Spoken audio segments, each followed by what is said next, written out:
Welcome. Today we're doing a deep dive into Autodesk's, that's ADSK, their Q2 2026 earnings. They're due out after the market closes on Thursday, August 28th, 2025. That's right.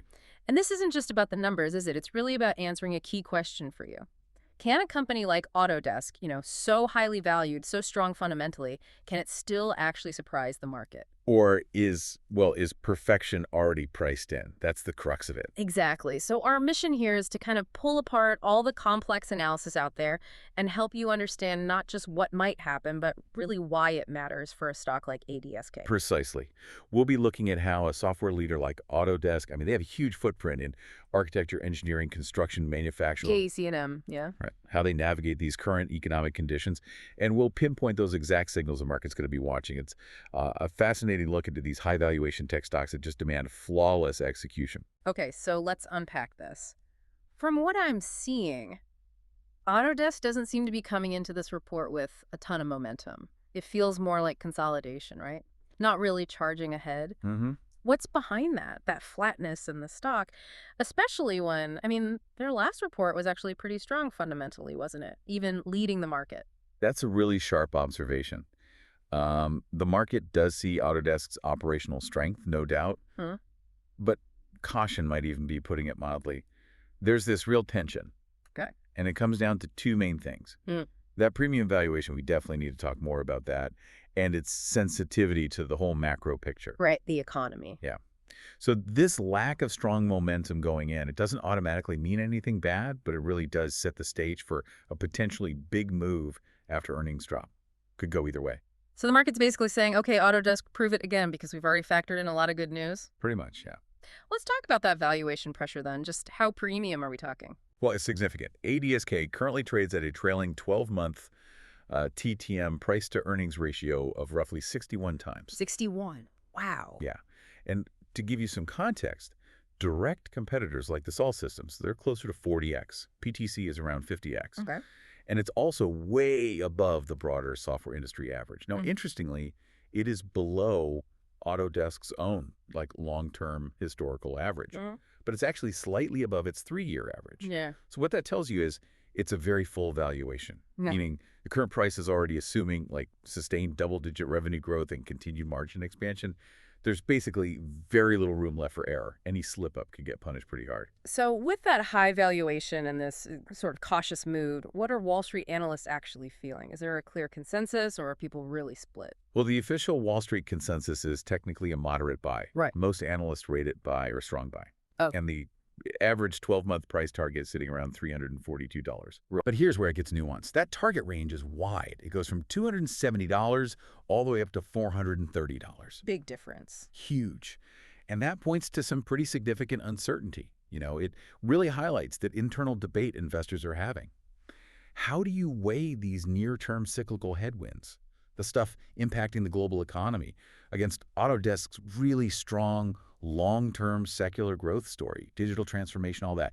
That's the real tension point. That tension definitely makes this a high-stakes report then. So when those numbers actually come out, what are the absolute must-watch items for investors? Beyond just the headline revenue and EPS, which the consensus is looking for $1.72 billion and 2.44 cents. Right, those are the consensus numbers. But you're right, you need to look deeper. For Autodesk, really any subscription software company, there are 3 KPIs that are just absolutely critical. Okay, number one. Number one, billings growth. Seriously, forget headline revenue for a second. Billings. Yeah. It's not just another metric. It's like the market's early warning system, the canary in the coal mine for future revenue. Oh. They had that amazing 29% year-over-year growth in Q1. Stellar. The market needs to see continued strength there. If that number slows down significantly, even just, moderately this quarter, that could trigger a really negative reaction, maybe disproportionately so, because it signals a crack in the future growth story, not just what happened last quarter. Right, it's about what's coming, not just what's been. Okay, so billings first. What else is in that crystal ball? Exactly. Next up, remaining performance obligations, RPO. RPO, got it. Think of this as Autodesk's guaranteed future income, basically. Revenue they've already locked in through contracts but haven't recognized yet. Okay, like a backlog. Sort of, yeah. Mm, Strong RPO growth was up 14% in Q1. yeah, That gives investors confidence. It shows predictability, stability, and that subscription model makes it less shaky quarter to quarter. makes sense. And the third one, The third one is the net revenue retention rate, NRR. NRR, what's that telling us? This really measures two things: how well they're keeping their existing customers churn, and, maybe more importantly, how good they are at getting those customers to spend more. Upselling, cross-selling. Expanding the relationship. Exactly. The company guided to a range of 100% to 110%. If the number comes in at the high end of that, or ideally even above it, that's a really strong positive sign. It shows a healthy, engaged customer base that's actually growing its spending with Autodesk. Those KPIs definitely give us a good look at the overall health of the business model, but I mean, Autodesk is a big company, lots of parts. Where specifically should we be looking for that growth? Which segments are really driving things? Good question. The architecture, engineering, construction, and operations segment, AECO, Mm-hmm. that's definitely the main growth engine right now. ACO. Yeah. It grew a strong 20% in Q1. Continued strength there is absolutely vital if they're going to hit their overall targets. Okay. And we also need to keep a close eye on the manufacturing segment. That grew 23% in Q1, especially with how they're pushing the Fusion platform. Fusion, right. These two segments, AECO and manufacturing, that's really where the rubber meets the road for revenue growth. Yeah. Tells us a lot about demand in those key industries. And looking beyond just Q2 results, management's guidance for the full year. That's always huge, right? Especially since they raised it last quarter. Oh, absolutely crucial. What are the possibilities there? What would different guidance scenarios signal? Yeah, this is where that whole perfection priced in idea really bites. The absolute gold standard scenario. That would be another beat and raise. Beat Q2 estimates and raise the full year outlook again. Exactly. That signals supreme confidence. It would likely spark a significant rally. Okay, that's the best case. But given that high valuation we talked about, Mm. if they just reiterate the current guidance, even if they meet Q2 numbers, that might actually be seen negatively. It could lead to a sell the news reaction because the market's expecting more. Just meeting isn't good enough anymore. Not at this price, no. And then, obviously, any downward revision to the full year outlook, that would be punished severely. It would basically confirm market fears about a slowdown. And it's not just the raw numbers in the report, is it? The conference call itself, Mm. management's tone, what they choose to emphasize. Critically important, yes. What insights can we glean from that? What specific questions do they absolutely have to answer well? Yeah, the call is where you get the color, the context. They need to be ready for a few key areas. First, the macroeconomic environment.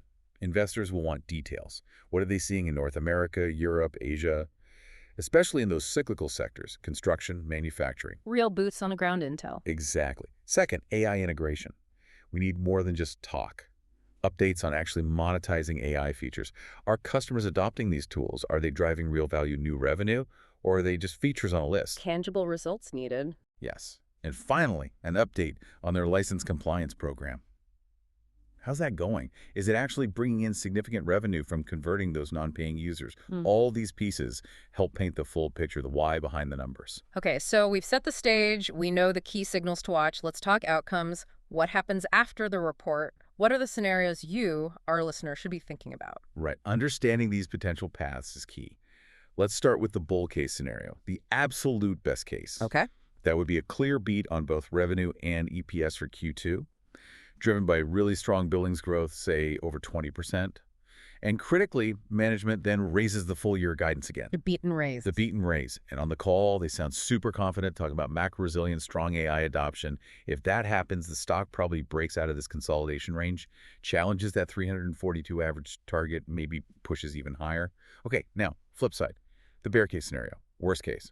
This would be a miss on either revenue or EPS, or maybe even more damaging, a significant slowdown in billings growth. Say it drops to low double digits. That canary stops singing. Exactly. Combine that with a cut to the full year guidance and some really cautious commentary on the call about a global slowdown. Well, that likely triggers a sharp sell-off.